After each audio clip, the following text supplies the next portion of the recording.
Hello friends, आपके अपने YouTube channel में आप सबका स्वागत है। हमारे इस YouTube चैनल में आज के वीडियो में हमने जो BEE बेसिक इलेक्ट्रिकल इंजीनियरिंग जो GTU फर्स्ट ईयर के स्टूडेंट है उसके लिए प्लेलिस्ट बनाया है, जिसमें हम AC सर्किट के डिफरेंट टॉपिक्स जो है उसके डिफरेंट 5 पार्ट्स जो है उसके बारे में हम डिस्कस कर चुके हैं। आज के इस वीडियो में हम AC सर्किट का पार्ट 6 जो है उसके बारे में डिस्कस करेंगे, जिसमें हम बेसिकली जो 3 फेज AC सर्किट इंट्रोडक्शन है, 3 फेज AC सर्किट क्या है उसका इंट्रोडक्शन एंड 3 फेज सिस्टम के एडवांटेजेस क्या है, ये दोनों टॉपिक पर हम डिस्कशन करेंगे। तो आइए फ्रेंड्स इस वीडियो की शुरुआत करते हैं। तो सबसे पहले हम यहाँ पे देख सकते हैं कि हमारे पास इंट्रोडक्शन पॉइंट में हम बोल सकते हैं कि there are certain loads which requires polyphase supply.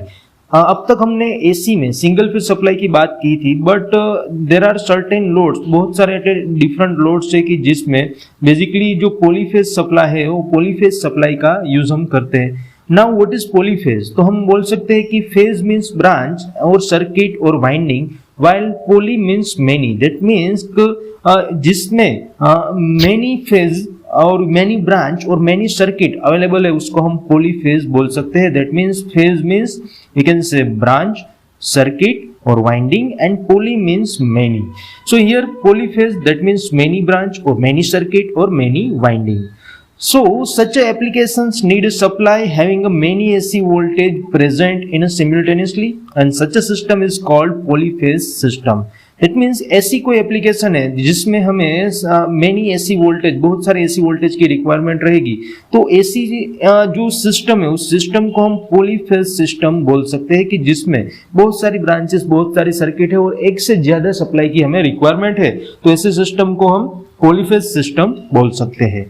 Now to develop the polyphase system, the armature winding in a generator is divided into the number of phase required. हमने आगे सिंगल फेज और single coil alternator का discussion किया था, तो वहां पे हमने एक सिंगल कोयल का ही यूज किया था और उससे हम single phase AC supply generate कर सकते थे।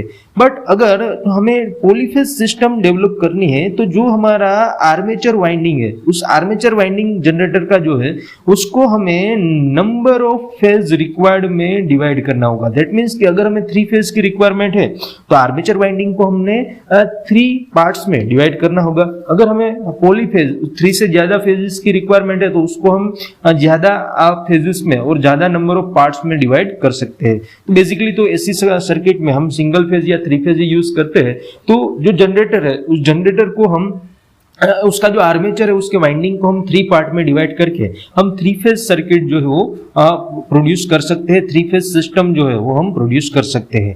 Now in each section a separate AC voltage get induce. अगर हम 3 फेज की बात करें तो हमने आर्मेचर वाइंडिंग को 3 डिफरेंट पार्ट्स में डिवाइड किया है, तो जो सेपरेट पार्ट है that separate part generate separate AC voltage and there are many independent AC voltage present equal to the number of phase of winding। जितने फेज ऑफ वाइंडिंग हो गए उतनी AC वोल्टेज जो है वो हमारे जनरेटर में, हमारे जो अल्टरनेटर है उसमें प्रोड्यूस होंगे। Now the various phase of winding are arranged in such a manner that the magnitude and the frequency of all these voltages is same, but they have a definite phase difference with respect to each other। हमने यहाँ पे बात की कि हम जो हमारा armature winding है उसको हम नंबर ऑफ फेज जितने रिक्वायर्ड है उतने पार्ट में डिवाइड करके हम उतने फेज की सिस्टम जो डेवलप कर सकते हैं। बट यहाँ पे जो इंडिविजुअल फेज है वो इंडिविजुअल एसी वोल्टेज सोर्स की तरह वर्क करेगा। That means individual AC voltage generate करेगा। तो यहाँ पे जो वोल्टेज जनरेट होगा उसका जो मैग्नीट्यूड है एंड उसकी जो फ्रीक्वेंसी है, तो ऑल दिस वोल्टेज जितने भी फेज है उसके सारे के सारे फेजेस के जो वोल्टेज है वो सेम होने चाहिए एंड सब वोल्टेज के बीच में पर्टिकुलर डिफाइनाइट फेज डिफरेंस जो है वो हमें मिलना चाहिए। हम यहाँ पे 3 फेज की बात करें तो 3 फेज में इंडिविजुअल फेज के क्रॉस में जो फेज वोल्टेज हमें मिलेंगे वो 230 वोल्ट रहेंगे और उस तीनों फेज में सपोज कि हम RYB की बात करते हैं तो तीनों फेज के बीच का जो फेज डिफरेंस है वो हमें 120 डिग्री मिलेगा। तो दैट मीन्स कि तीनों फेज के वोल्टेज सेम होने चाहिए, बट जितने भी फेज है उसके बीच में डिफाइनाइट फेज डिफरेंस जो है वो हमें मिलना चाहिए। नाउ नेक्स्ट हम बोल सकते हैं कि this phase difference depends on the number of phases. कितना फेज डिफरेंस हमें मिलेगा, वो फेज डिफरेंस जितने नंबर ऑफ फेजेस है पर वो डिपेंडेंट रहेगा।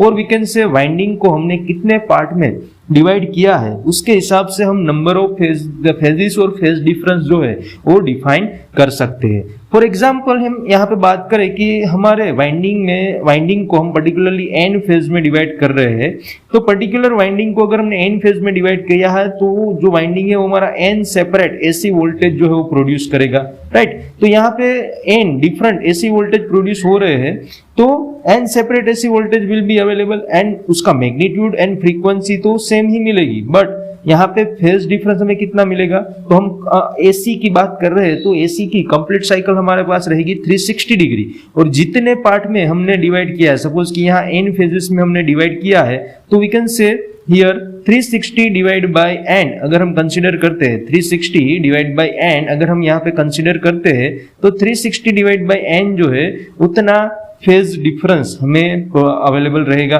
तो वी कैन से अगर हम थ्री फेज की बात करें तो थ्री फेज सप्लाई में हम यहाँ पे बोल सकते हैं कि for three phase supply we can say 360 degree and divide by 3, that means कि हमें पता है कि थ्री फेज सप्लाई में इंडिविजुअल फेज के बीच में जो 120 डिग्री का डिफरेंस जो है वो हमें मिलेगा। अगर n number of phase available है तो 360 डिवाइड बाय एन जो फेज डिफरेंस है वो हमें अवेलेबल रहेगा। साथ ही में हम यहाँ पे थ्री फेज सप्लाई के बारे में हमने एग्जांपल जो दिया था, that means 360 divide by 3, so 120 degree phase difference जो है वो ईच फेज में इंडिविजुअल फेज में हमें मिलेगा। और ऐसे जो सप्लाई है उसको हमने आगे भी बोला था कि इसको हम थ्री फेज सिस्टम या we can say three phase supply बोल सकते हैं। साथ ही में फ्रेंड्स अगर हम आगे बढ़े तो नाउ हम जो थ्री फेज सिस्टम है उसके एडवांटेजेस के बारे में यहाँ पे डिस्कस करेंगे।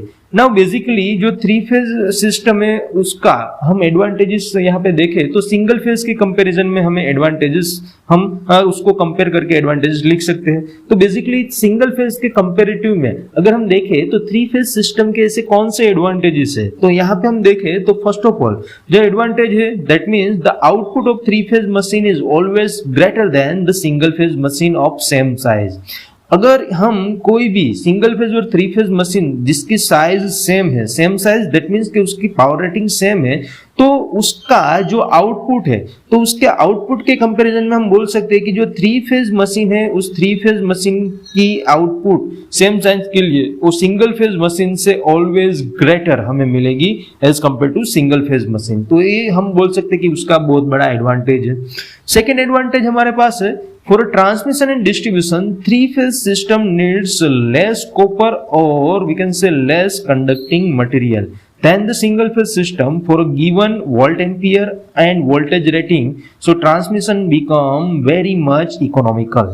ट्रांसमिशन एंड डिस्ट्रीब्यूशन सिस्टम की यहाँ पे बात की हुई है। अगर हम थ्री फेज सिस्टम का यूज करते हैं ट्रांसमिशन एंड डिस्ट्रीब्यूशन में तो जो कॉपर और जो कंडक्टिंग मटेरियल है वो बहुत ही कम हमें यूज करना पड़ेगा for given volt ampere rating और वोल्टेज रेटिंग। एंड इससे कारण क्या होगा कि हमारा जो ट्रांसमिशन का जो कॉस्ट है, ट्रांसमिशन डिस्ट्रीब्यूशन में जो कंडक्टिंग मटेरियल का जो कॉस्ट है उसको हम बहुत एक्सटेंड तक डिक्रीज कर सकते हैं। दैट मीन्स वो हमारे लिए बहुत ही इकोनॉमिकल है, इसलिए ये भी हम थ्री फेज सिस्टम का एडवांटेज कंसिडर कर सकते हैं। नाउ द थर्ड एडवांटेज हमें यहाँ पे दिया हुआ है, it is possible to produce a rotating magnetic field with the stationary coils by using a three phase system, hence the three phase motor are self starting। हमने machine के portion में हम देखेंगे कि जो इंडक्शन मोटर की और AC motor की हम बात करते हैं तो पर्टिकुलर जो भी एसी मोटर्स हमारे पास रहेगी उसमें थ्री फेज मोटर जो है वो सेल्फ स्टार्टिंग रहेगी और सिंगल फेज मोटर जो है वो सेल्फ स्टार्टिंग नहीं रहेगी, उसको हमें स्टार्ट करना पड़ेगा। तो उसका रीजन क्या है, तो हम बोल सकते हैं कि अगर हम थ्री फेज मोटर की बात करें, थ्री फेज एसी सिस्टम की बात करें और उस थ्री फेज एसी सिस्टम में हमने थ्री फेज सप्लाई दिया हुआ है, तो अगर हमारी कोइल्स जो आर्मेचर कोइल्स है वो स्टेशनरी रहेगी तो due to the three phase supply, यहाँ पे जो थ्री फेज सप्लाई है वो सारे के तीनों फेज के अक्रॉस में 120 डिग्री जो फेज डिफरेंस है वो हमें मिलेगा। तो due to that phase angle difference जो मैग्नेटिक फ्लक्स तीनों कोइल में प्रोड्यूस होगा वो स्टेशनरी कोइल में जो मैग्नेटिक फ्लक्स प्रोड्यूस होगा वो भी रोटेटिंग होगा, और due to that rotating magnetic flux और rotating magnetic flux we can say RMF, हमारे जो थ्री फेज इंडक्शन मोटर है वो थ्री फेज इंडक्शन मोटर अपने आप वो स्टार्ट हो जाएगी। उसको स्टार्ट करने के लिए हमें कोई एक्स्ट्रा प्रोविजन देना पड़ेगा नहीं। That means this 3 phase motors are self starting. Now the next advantage यहाँ पे है advantage number 4, in a single phase system the instantaneous power is a function of time, hence the fluctuate with respect to time, and this fluctuating power causes considerable vibration in a single phase motor। अगर हम single phase system के बारे में हम पढ़ चुके हैं, तो अगर हम सिंगल फेज सिस्टम की बात करें तो उसमें अगर जो भी हम इंस्टेंटेनियस पावर अगर मेजर करें तो वो इंस्टेंटेनियस पावर हमें in terms of function of time मिलेगा। हमने आरएल सर्किट और आरसी सर्किट में भी हम देखेंगे कि जिसमें इंस्टेंटेनियस पावर हम फाइंड आउट करेंगे तो उसकी वैल्यू इंस्टेंटेनियस पावर की विथ रिस्पेक्ट टू टाइम वो वेरी होती रहेगी। दैट मीन्स कि fluctuate with respect to time. And ये जो इंस्टेंटेनियस पावर जो है वो अगर with respect to time fluctuating power हमें मिलेगा तो उसके कारण सिंगल फेज मोटर जो है उसमें हमें बहुत भी कंसिडरेबल वाइब्रेशन जो है वो देखने को मिलेगा। So due to this vibration हम बोल सकते हैं कि the performance of a single phase motor is very poor while instantaneous power in symmetrical 3 phase system is constant. तो सिंगल फेज में due to that instantaneous power जो vary होता रहेगा विथ रिस्पेक्ट टू टाइम, हमारी motor में vibration देखने को मिलेगा और उसके कारण सिंगल फेज मोटर का परफॉर्मेंस है वो डिग्रेड होगा, वो पुअर होगा। और अगर हम उसके कंपेयर में 3 फेज मोटर की बात करें तो 3 फेज सिस्टम में जो हमें पावर मिलेगा instantaneous power, that instantaneous power is almost constant, and due to that constant power हमारी जो 3 फेज मोटर है उसमें कोई भी डिफरेंट काइंड्स के कोई भी वाइब्रेशन हमें खास देखने को मिलेंगे नहीं। तो हमारी जो मोटर है उसका परफॉर्मेंस कंसिडरेबली थोड़ा वी कैन से रीच होगा, थोड़ा हाई होगा। तो ये भी एक एडवांटेज हम ले सकते हैं। साथ ही में फ्रेंड्स आगे देखें तो एडवांटेज नंबर 5 हमें दिया हुआ है 3 phase system give steady output. 3 phase system में हमें जो आउटपुट मिलेगा वो आउटपुट हमें स्टेडी आउटपुट मिलेगा। तो as compare to single phase में इतना स्टेडी आउटपुट हम अचीव कर सकते नहीं है। Now the next advantage that is advantage number 6, we can say a single phase supply can be obtained from 3 phase but 3 phase cannot be obtained from a single phase। यहाँ पे बोल सकते हैं कि सिंगल फेज सप्लाई हम 3 phase supply में से obtain कर सकते हैं बट 3 फेज को सिंगल फेज में से ऑब्टेन कर सकते नहीं है। उसके पीछे का रीजन क्या है तो हम सबको थोड़ा बहुत तो मालूम ही रहेगा कि अगर हम यहाँ पे 3 फेज सप्लाई की बात करेंगे तो बेसिकली 3 फेज सप्लाई में हमारे पास R Y B, that means अगर हम 3 फेज ले तो एक आर फेज रहेगा, एक वाई फेज रहेगा और एक बी फेज रहेगा। और साथ ही में यहाँ पे एक हम न्यूट्रल वायर कंसिडर कर सकते हैं। तो यहाँ पे हम सोचते हैं कि अगर ये हमारी 3 फेज सिस्टम है तो पर्टिकुलरली हम यहाँ पे बी फेज और एन के बीच में कनेक्शन लेंगे तो यहाँ पे ये जो सिस्टम हमें मिलेगी this system is our single phase system. तो वी कैन से दैट हम 3 फेज में से सिंगल फेज सिस्टम अचीव कर सकते हैं। बट अगर आपके पास कोई we can say single phase system ही है तो सिंगल फेज सिस्टम में कोई पर्टिकुलर एक फेज रहेगा और एक न्यूट्रल रहेगा। फॉर एग्जांपल हमारे पास यहाँ आर फेज है और एन न्यूट्रल है तो यहाँ पे ये हमारी सिंगल फेज सिस्टम है। तो सिंगल फेज सिस्टम में से हम 3 फेज सिस्टम को हम अचीव कर सकते नहीं है बट यहाँ 3 फेज सिस्टम में से हम सिंगल फेज सिस्टम को अचीव कर सकते हैं। तो वो भी एक बहुत बड़ा एडवांटेज हम 3 फेज सिस्टम का बोल सकते हैं। तो नेक्स्ट हम एडवांटेज देखें तो दैट इज एडवांटेज नंबर 7। यहाँ पे हम इसको रब कर देते हैं। तो एडवांटेज नंबर 7 में हम बोल सकते हैं power factor of a single phase motor is poor then the 3 phase motor. हम यहाँ पे सिंगल फेज मोटर के पावर फैक्टर की बात करें तो सिंगल फेज मोटर के पावर फैक्टर की जो वैल्यू है वो पावर फैक्टर है वो 3 फेज के कंपैरिजन में हमें बहुत ही कम मिलेगा। तो इन टर्म्स ऑफ पावर फैक्टर ये भी हमारा एक एडवांटेज हम यहाँ पे ले सकते हैं कि power factor of single phase motor is very poor then a 3 phase motor of particularly same rating के लिए जाएंगे तो पावर फैक्टर 3 फेज सिस्टम में इंप्रूव पावर फैक्टर मिलेगा जबकि सिंगल फेज सिस्टम में पावर फैक्टर जो है वो बहुत ही कम मिलेगा। Now the last advantage we can say for converting machine like a rectifiers, the DC output voltage becomes smoother if number of phases are increased। तो अगर हम वी कैन से अगर हमें एसी को डीसी में कन्वर्ट करना है तो जिसके लिए हमें पता है कि हम रेक्टिफायर का यूज करते हैं। रेक्टिफायर वो ऐसा डिवाइस है कि जो हमारे एसी सप्लाई है उस एसी को डीसी में कन्वर्ट कर सकता है। तो इसके लिए अगर हम रेक्टिफायर का यूज करें और हमारे पास अगर सिंगल फेज सप्लाई है तो सिंगल फेज सप्लाई में हमें जो डीसी मिलेगा वो पल्सेटिंग डीसी रहेगा, एग्जैक्टली स्मूथ डीसी हमें मिल नहीं पाएगा। जबकि हम 3 फेज का यूज करेंगे या और वी कैन से हम 3 फेज रेक्टिफायर का यूज करेंगे तो जो हमें डीसी सप्लाई मिलेगा वो बहुत ही स्मूथ मिलेगा। फॉर एग्जांपल हम यहाँ पे देख सकते हैं कि अगर हम यहाँ पे सिंगल फेज का यूज करेंगे तो सिंगल फेज के लिए हमें जो डीसी मिलेगा, अगर हम अनकंट्रोल्ड रेक्टिफायर की बात करें तो डीसी कुछ इस तरह से हमें पल्सेटिंग मिलेगा, राइट। और अगर हम 3 फेज सप्लाई की बात करें तो 3 फेज सप्लाई में हमें जो डीसी मिलेगा वो पर्टिकुलर फेज पे डिपेंड रहेगा। सपोज कि R phase, Y phase, R phase, Y phase, R phase, Y phase, तो इस तरह से मिलेगा। तो यहाँ पे हम इस दोनों डीसी को कंपेयर करेंगे तो यहाँ पे जो वाला डीसी हमें मिलेगा that is a pulsating DC.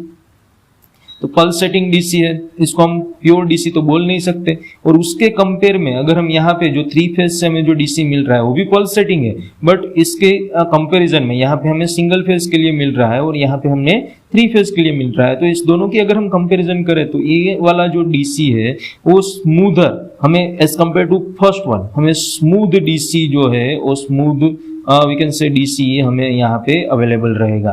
तो 3 फेज सिस्टम से अगर हम रेक्टिफायर का यूज करके 3 फेज सिस्टम से हम स्मूथ डीसी भी प्रोड्यूस कर सकते हैं। सो फ्रेंड्स, यहाँ पे हमने 3 फेज एसी सर्किट के बारे में डिस्कशन किया, जिसमें 3 फेज सर्किट क्या है, हम कैसे उसको अचीव कर सकते हैं पॉलीफेज सर्किट को, और साथ ही में advantages of 3 phase system over single phase system हमें कौन कौन से हो सकते हैं, तो उसके बारे में हमने डिस्कस किया। तो फ्रेंड्स, इस वीडियो को अगर आपको पसंद आए तो वीडियो को लाइक जरूर से कीजिएगा। ज्यादा से ज्यादा इस वीडियो को आपके फ्रेंड्स के साथ, आपके जूनियर्स के साथ शेयर कीजिएगा कि जिससे उन्हें भी अभी एग्जाम जो आने वाली है उसकी प्रिपरेशन में हेल्प मिल सके।